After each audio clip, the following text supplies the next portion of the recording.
දරු තුන් දෙනෙක් ඉන්නවා. මගේ ලොකු ළමයා ආබාධිතයි. අනිත් දෙන්න පොඩි තාම ඉස්කෝලේ යනවා. මගේ මහත්තයා නෑ මාව දාලා ගිහිල්ලා.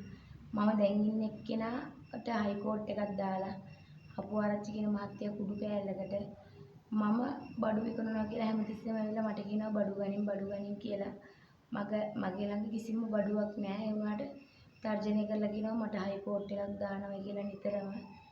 මේ සම්බන්ධව මම පැමිණිල්ලක් කරන්න ආවා.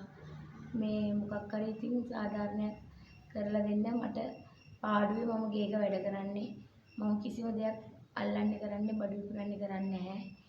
හැමතිස්සෙම මේ උනාට ඇවිත් කියනවා බඩු ගන්න කියලා. මට දෙන්න බඩුවක් නැහැ. ඒ මහත්තයා හැමතිස්සෙම කරදර කරනවා ගෙදරට ඇවිල්ලා. අම්මටත් කියලා ගිහිල්ලා තිබ්බා හයිකෝට් එකක් දානවා කියලා මට. බඩු නැතුව හරි මාව එක්කන් ගිහිල්ලා හයිකෝට් එකක් දානවා කියලා තියෙන්නේ.